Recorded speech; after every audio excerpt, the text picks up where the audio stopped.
Recording. Hi, we're at Mission San Luis with Theater with a Mission, and part of Nuevo Mundo deals with scenes with Native Americans, the Indios. When we look, we've got historic images of what the actual Indios looked like to the Europeans in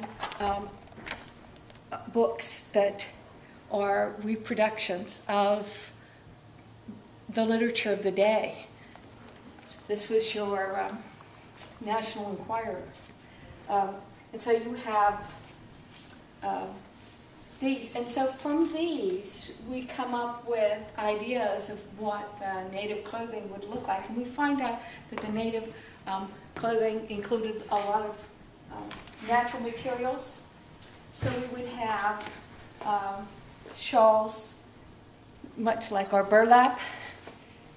Cloth would be a shawl, and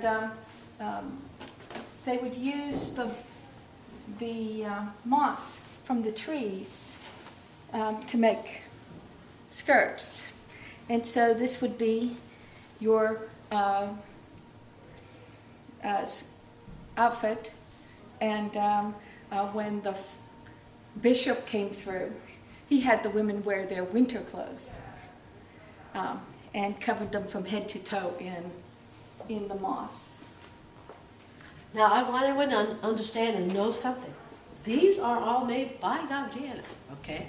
I'm not kidding when she says, when I say costumer extraordinaire. Come close. This is the real stuff. This is not plastic, people. She went out and picked this. And well, tell us what you do. Treated. It was collected and put under water for a certain period of time so that it would kill the bugs, and then it was picked clean of all the debris, and then allowed to dry, and then each one of these lengths or spun into the hanging, the fringe part. So and you would get pieces of, basically this is grass, and you spin it. You just make it longer. And this is the Spanish moss that's on the trees. And there's diaries. Jonathan Dickinson said it looked good at night or at 5 feet.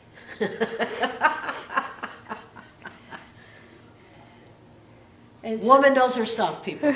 Woman knows her stuff. This is all the method of securing it on a girdle to be able to be worn.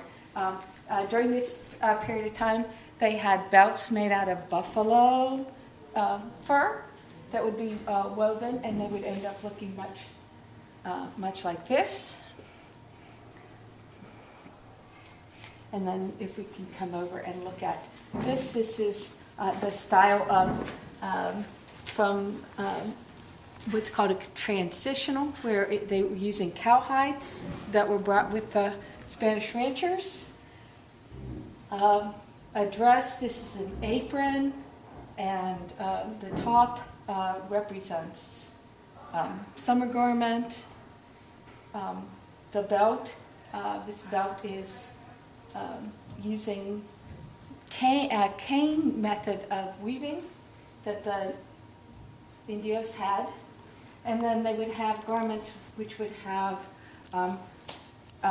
traded embroideries from Mexico, and they would have the trade hawk beads from the Spanish. Well, Gabrielle, we would love to hear everything, but obviously I can't.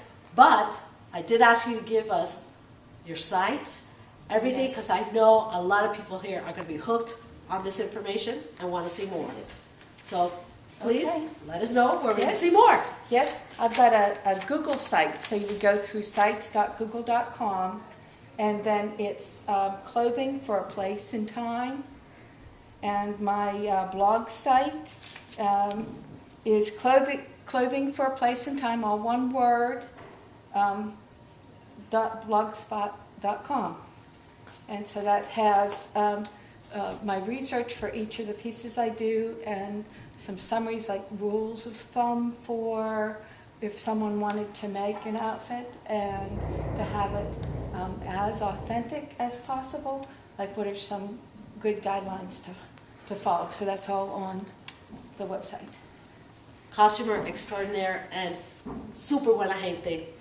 She has no qualms in just sharing her knowledge and her love of history and the costumes of that.